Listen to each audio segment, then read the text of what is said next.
Welcome, everybody. Merrill Chandler here, your host of the Fundability podcast and your guide to the universe. I am here, FICO World 22.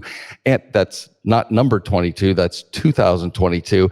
And I am here with my partner, Jessica Tabora, who is as fierce as they come. She's our Chief Operations Officer. She is literally here helping me to nail down all of the borrower behaviors, all the things we need to do, build the software they're doing, take care of our clients, make sure that we're giving them the very best and finest when it comes to our to fundability. Well, in this episode, I'm going to introduce you to Jen and Stacy Conkey. They are the warriors of wealth. Wow. And no joke, this interview you're going to see is straight wow. I can't wait to share them with you and you with them. I'll see you when we come back. In the constantly changing world of fundability, the big question is this: how are entrepreneurs and real estate investors like us, ones who want to grow our businesses and who are tired of paying for really expensive alternative lending, how do we tap into the most inexpensive money available and do it without the hassle of typical borrowing? That is the question, and this podcast will give you the answers. Welcome to the Get Fundable podcast with your host, Merrill Chandler. Welcome back, everybody. Merrill Chandler here, your host of the Fundability podcast and your guide to the Get Fundable universe. It is my distinct pleasure, and I'm so proud to have Jen and Stacy Conkey joining us here today. Guys, how are you? You guys are like superheroes. I keep watching you grow. We've known each other over a year now, and in that year, your trajectory has been like this, right? I mean, straight through the roof. And so I want my tribe to come to know who you are as women, as entrepreneurs, but also the whole point of this is, what is that internal experience? And I just want us, so my questions are going to be based on kind of that internal experience of, what the hell are we doing? This is crazy talk, but it keeps working, right? So that's where we want to go. So tell us a little bit about you guys and, how you met, how you decided to do business together, real estate investing. What was it that really attracted you to the entrepreneurial experience? Oh, absolutely. Well, I mean, I don't know how far you want me to go back, but I started off as an entrepreneur. In the days of yore. Yeah, we met about, 7 years ago. We're going on 7 years now. Independently, we were both real estate investors and didn't know each other, but we both started in 2003 on similar paths, yet Stacy's was a little bit different than mine. Both started off investing, and then we met 7 years ago. And when we were dating, I realized that she knew more about doing things remotely than I did. And I had been like bumping my head against the wall trying to invest in California, making very, very minimal profits, right? And so once we started dating, I started asking some questions and realized, wait a minute, I've got this set of skills where I know how to manage a business remotely, and you've got a set of skills, you know how to invest remotely. Oh my God, imagine what would happen if we just, dated more, right? Right? That's it's like, how it started. I've never heard a lead in to a relationship as good as that. You're like, you know what, if we just kept dating, maybe we could be even more profitable. Totally. And as we kept dating and having conversations, we realized there were so many similarities in our journey, because I started off do it yourself, the whole DIY and investing, and literally swinging the hammer with my brother and my dad, and just really wanted to go after it. And it was not scalable. It was not profitable. It kept me awake at night. And she had this whole model on remote investing and learned different things. But what we both had in common was, man, we went to get educated on this stuff, and it was chaos. Yeah. And when it came to implement, it was more chaos, more mistakes, more costs, more money. And literally just, we decided when we got together, man, we could really disrupt the entire real estate industry by actually teaching people and making sense of that chaos. And we found a mutual passion, and then our brains just started happening. And before you know it, I would ask questions and then she would have answers. And then Here we are.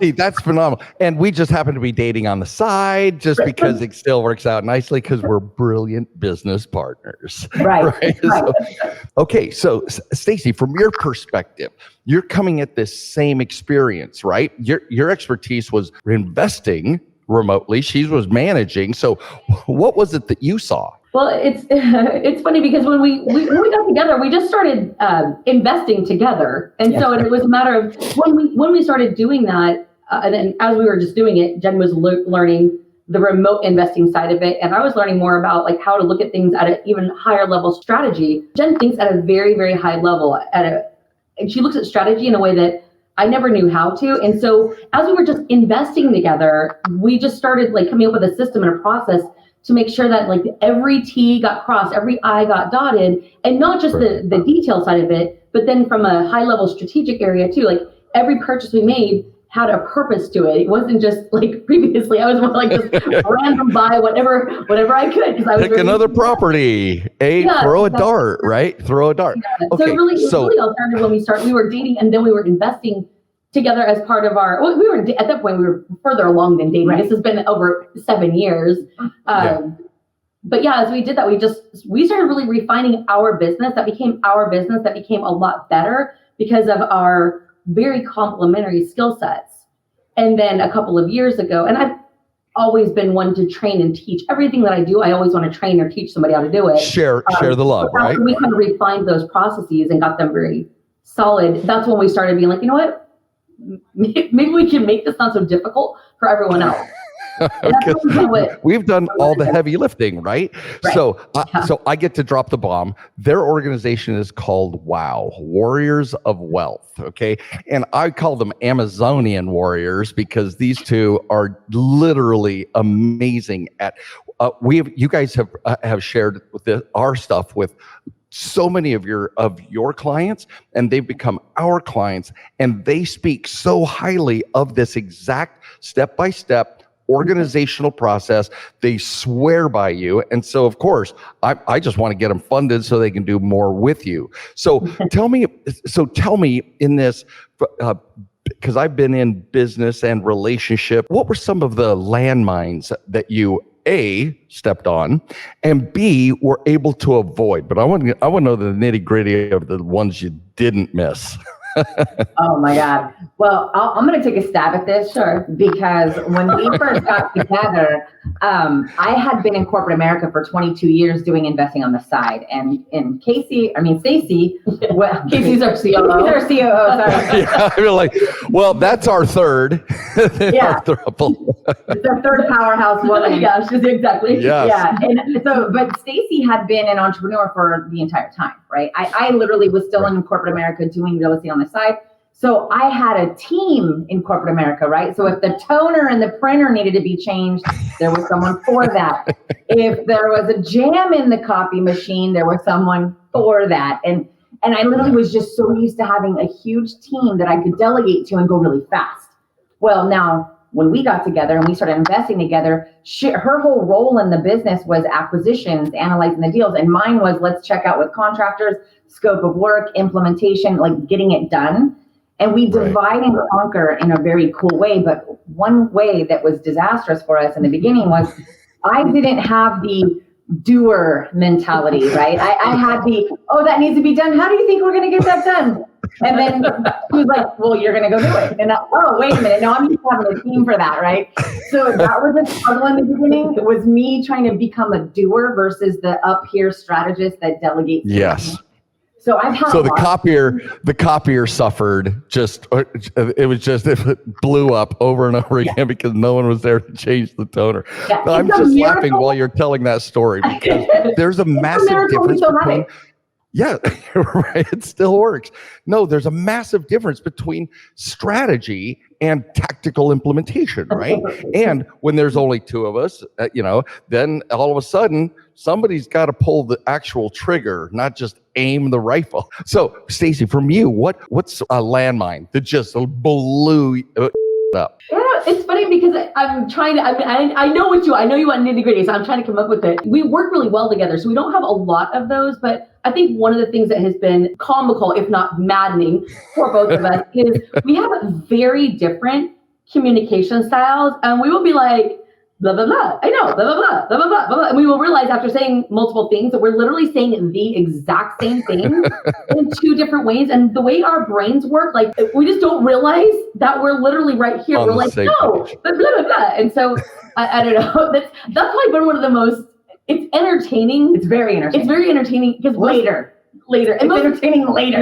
Yeah, after the fact. The one thing that has changed over time is now we figure that out much sooner that, wait, is this, Jen, we like, is this one of those times where I'm literally saying the exact same thing that you're saying, but neither of us realized it? And I was like, yeah. Well, I don't know. Are you saying this? She's like, no, I'm saying this, but it's still the same thing. It's still the same thing. Our brains work so differently when it comes to how we process information and how we communicate. I need context for freaking everything. She's like, can you just give me the bullet points? I'm like, oh, but I need to give you all the context. And I'm like, no, all the different things. And then when she'll say something very brief, and I'm like, I need more information, please. She's like, why?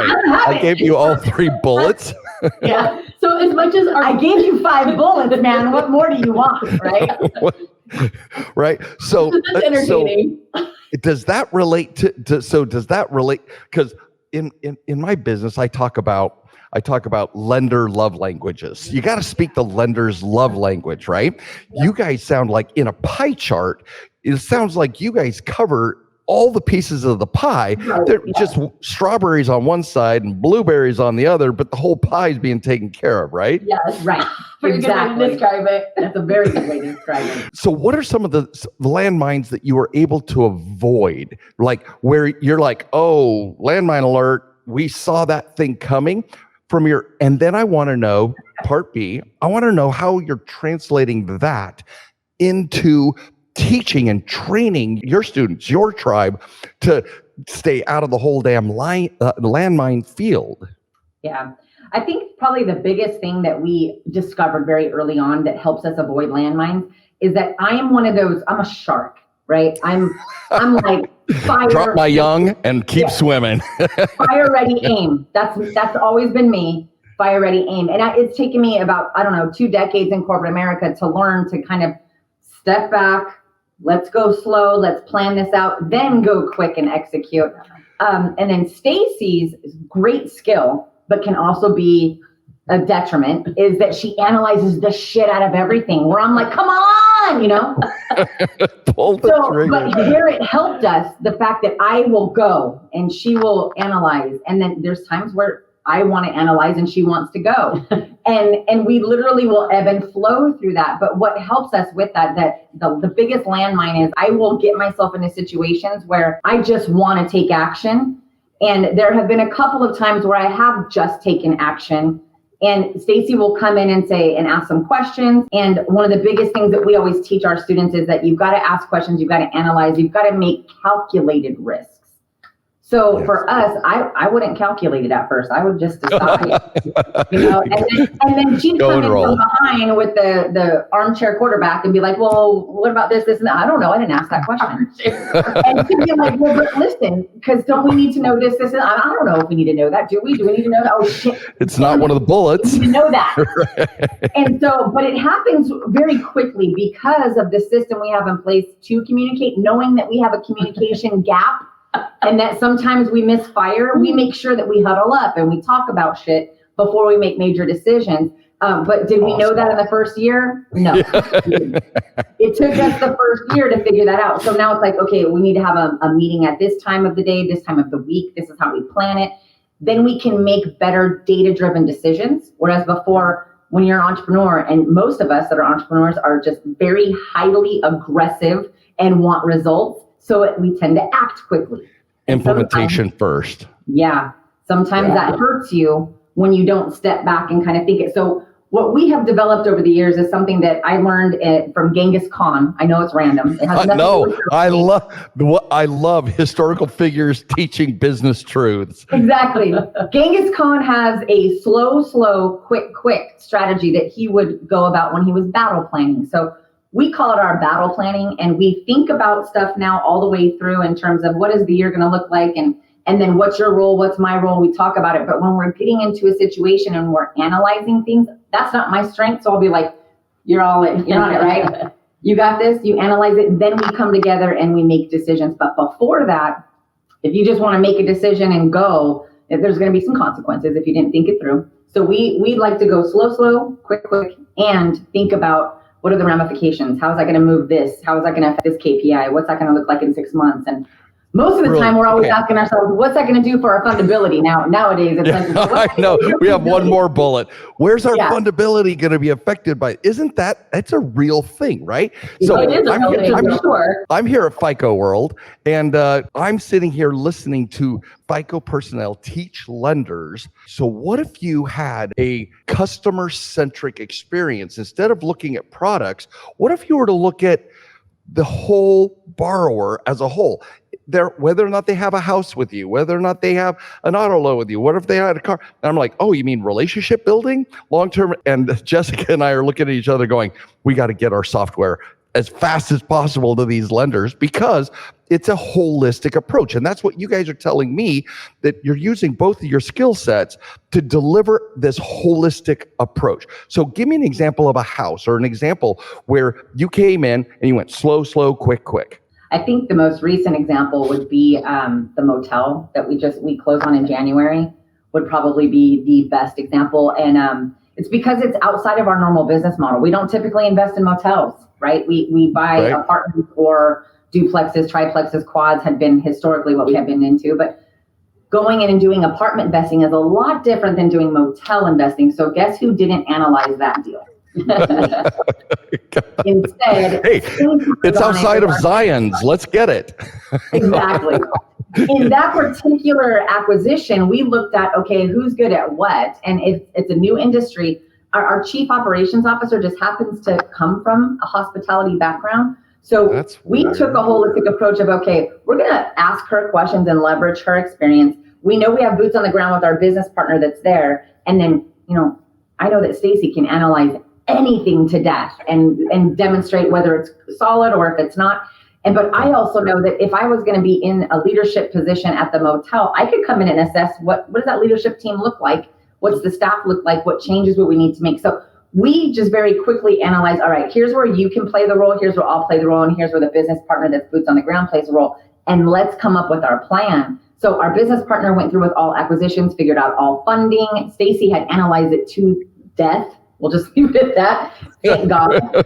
And then when it comes to the implementation with the team, I stepped in and I'm working with our business partner in terms of what does the staff look like there? What's the general manager like? How are they performing? And we're really learning a new business model. And when you're learning a new business model while implementing, you've got to have checks and balances and systems in place, and everybody's got to have a defined role. So that's where we took our time and strategized who was going to do what. And then once it came time and we closed and we started implementing, we already knew what we were going to do. So that's a perfect example of it. And the pun. When we're teaching, on the teaching side of it, where that kind of goes into that world is like for us, the apartment or the motel was something new. And so what we teach our students, but for them, like even a duplex is new, or a 10-unit apartment building that's a value add and has issues is new. And so where that kind of connects to that world is, we've been doing this a long time, and there have been times where we've gone too fast and made mistakes. That's why we know as much as we know is from all the things we did over time that didn't work out right. Those are how you learn like the best lessons, right? And then over time we refine. So when we're working with our new investors or they're new to apartment investing, we're basically walking them through the same thing. Like, you got to look at all of these different things. Like, take your time. Do not rush the due diligence, because you rushing through and not getting an inspection on 2 of the 10 units. You're thinking, I got 80% covered, I'm good. What you don't know is there could be a $30,000 to $40,000 problem in the 2 units that you didn't inspect, or you didn't inspect the basement. And Jen and I have learned those lessons over the years. Painfully. And so that's why we went through, and also assessing the team. I am not a personnel person. Jen has got like talents for like days, years, eons when it comes to like. Yes. Keep going. Just keep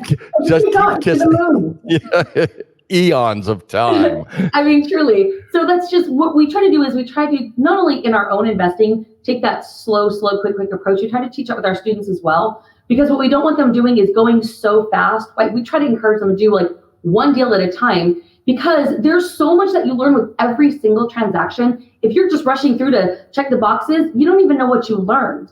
Sometimes until you're on deal 3 or 4. Brilliant. So I'm like, look, just do one so that you actually get all of the learnings out of that experience. So not only are you making money through the real estate investment, but now your knowledge level is here, where maybe it would have just been here if you just rushed through. And now you're going into your next deal. You know what to say. You know how to say it. You know what can go wrong. You know how to communicate everything to your realtor, to your broker, to your lender, to the title company in a way that shows them you know what you're doing. Whereas when you're just rushing through and just trying to go as fast as possible, you don't really know what you're doing, which you can make mistakes and you don't sound like you know what you're doing. So anyway. No, that's brilliant, because I'm just having this visual of like, all right, here's a minefield. So what I'm going to do is I'm going to race through it and see if I can avoid the mines. You're just going to fall on more, right? Ultimately. Yep. So that's brilliant. Okay. So what would be the top 3, and you can do this together. So what would be the top 3 wins in your professional life, and top 3 wins as a partnership and team personally in your lives going through this process? Oh man, that's a deep question. Jeez. All right. I think the top one for me personally, one of the biggest wins that I've had is I have a tendency to be a perfectionist. Even though I fire ready aim, I would be very upset with myself because I would fire, then ready, and then aim and say, oh, I missed. Right? But yet I'm a perfectionist, so it doesn't make sense. So I would literally get to the point where I'm like, okay, I don't want to take any action until I can start thinking about it, because it was kind of a trauma response, because I would just do and then go, right? So I started then not doing.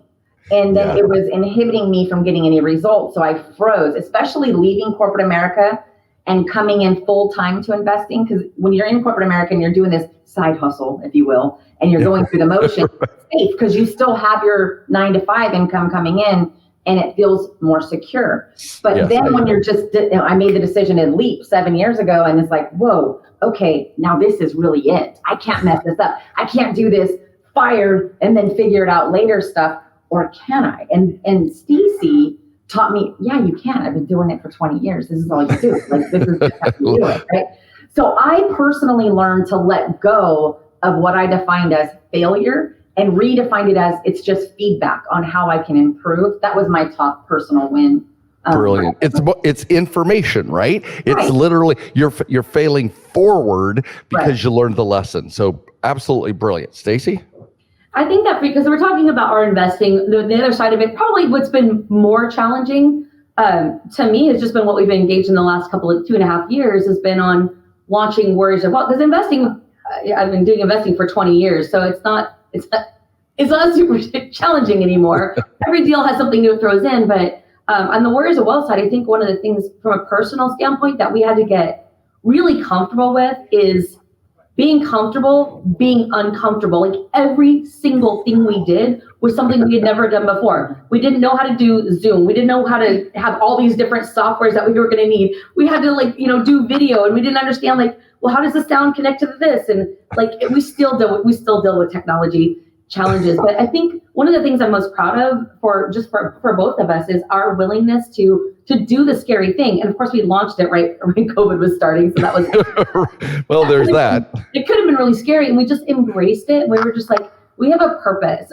I feel very strongly that part of my whole purpose of being on the earth, other than just to love my wife to death, is to really help to make a difference in people's lives, and through inspiration and education. And the area I've been gifted with is how to teach real estate investing. So that's just the area that I feel so strongly. And between Jen's ability to look at strategy, not just in real estate, in all business, and to run our team and to grow our team. The reason we've had explosive growth, Merrill, is because we've invested every penny of profit from that back into building a team. Now we have this incredible team, which is why you've seen us grow so quickly. Yeah. But I'm particularly proud of us doing the thing that we did not know how to do. We know real estate, but it's different to go from knowing how to do it and just doing it to having an online learning platform that reaches people all over the entire United States, even some people in Israel are in our program, and knowing how to put all that together and keep our sanity. And it was very difficult at times, very difficult. And we did it. I'm so proud of us. I think for the third biggest thing that I'm most proud of us for is the community that we created. In all seriousness, when it started, it was back before COVID when we first started. And, Stacy had been training people for, since a very long time, more than a decade.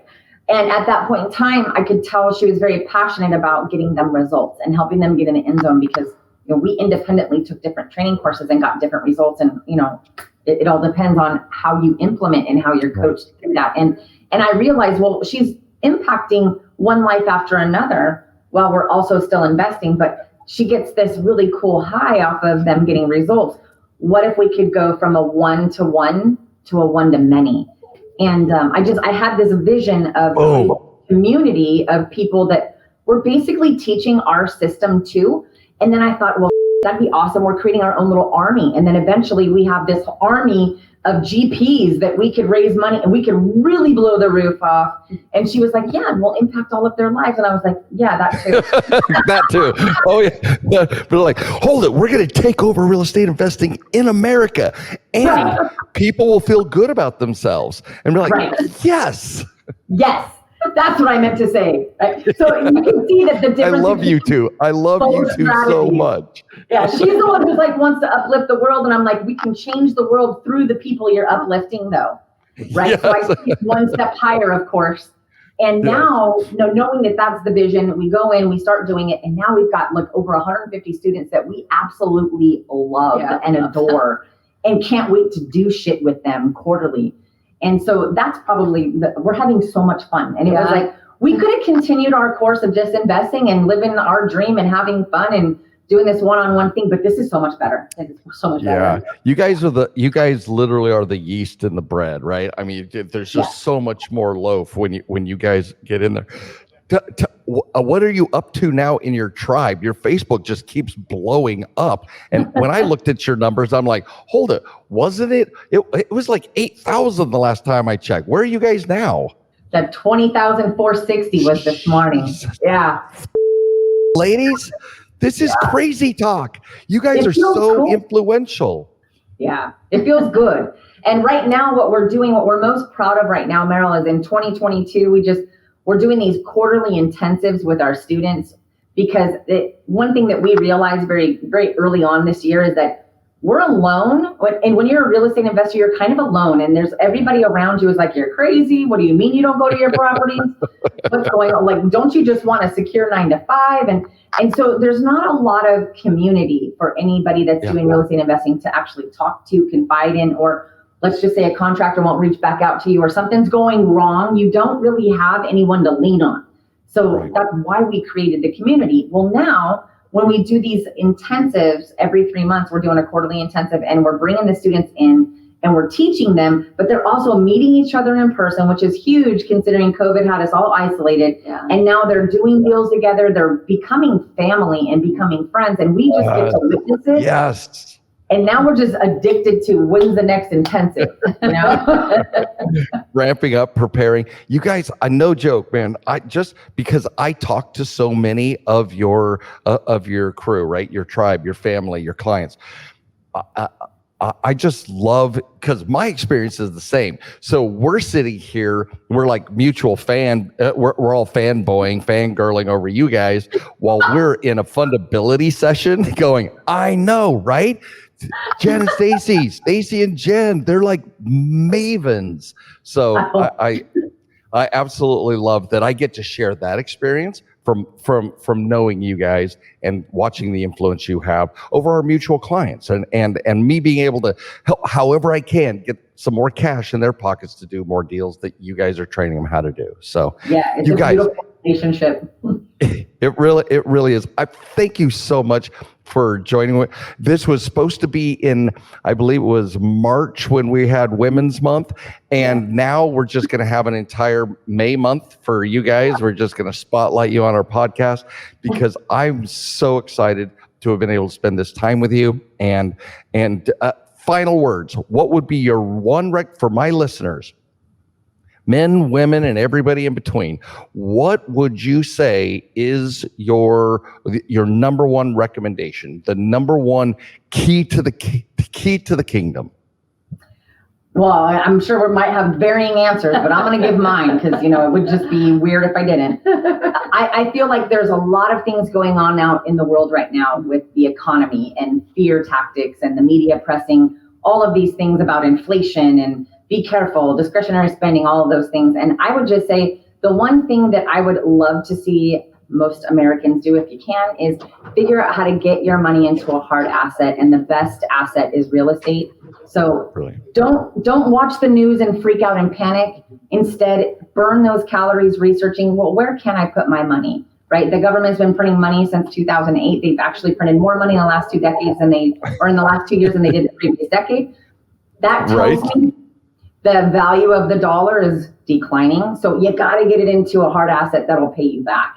And instead of reading through and trying to educate yourself, there's got to come a point where there's action, which is probably what Stacy's going to talk about. That is actually exactly what I was going to say. Is I don't believe in going into something where you can really get hurt and just be like, oh, I'm just going to go for it. Like, get educated, but then you literally learn. There is no amount of teaching that we can ever give anyone where you'll actually know it until you take that knowledge and you start taking steps and doing it. Because it's in the doing that you start making the connections. It's like someone who goes through medical school, right? They don't just walk into surgery and know how to operate. You still have to have medical school. But then when you go to the OR, as you're making that first incision or whatever the other grody things they do that are so important. The grody things. They intern, right?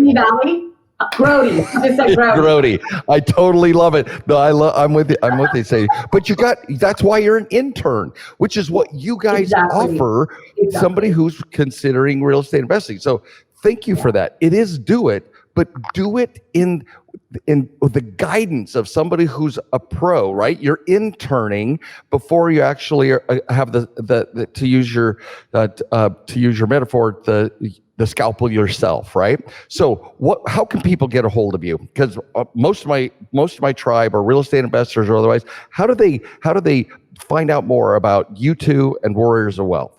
The best thing to do is just come see us at one of our weekly trainings. And the website for that is wowaua.com to register. And you could come to one of our trainings. Is that? Yeah, AUA stands for Ask Us Anything. Mm-hmm. So wowaua. I love it. I love it. Wow, AUA.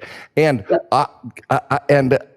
I always, so in every one of my boot camps, I'll end on this. Every one of my boot camps, I always have this little thought in my head because I got the dozens of people and I'm training them on fundability and that they have power in their financial lives, right? And whenever one of my slides says, the wow of your life, it lies beyond your why. And I always talk about Z. You guys have heard me talk about the Z, A to Z of your life, right? But every time I say that sentence, I always think of you two. I'm like, the wow of your life is on the other side of why. And I'm just like, this paid commercial is brought to you by Warriors of Wealth, right? So anyway, I adore you two. You're just a light in my life. And thank you for joining me on my podcast. I know this is going to be just a huge benefit to my tribe. Thank you so much. We'll get you all the details so that you guys can share it. We'll share it. And we'll just spread the love. All right, guys. Good to see you, Merrill. Thank you so much, Merrill. From FICO World, you guys this is Merrill Chandler signing off. Thank you, Stacy and Jen. Always absolutely a pleasure. Thank you for listening to the Get Fundable podcast. Please leave comments because Merrill would love to read about your aha moments from this episode. And be sure to visit getfundable.com to read our blog, get important links, join our community, and much, much more, like ordering Merrill's tell-all book that is changing the world, The New F Word. And you gotta tell your friends about this podcast because we want them to get fundable too.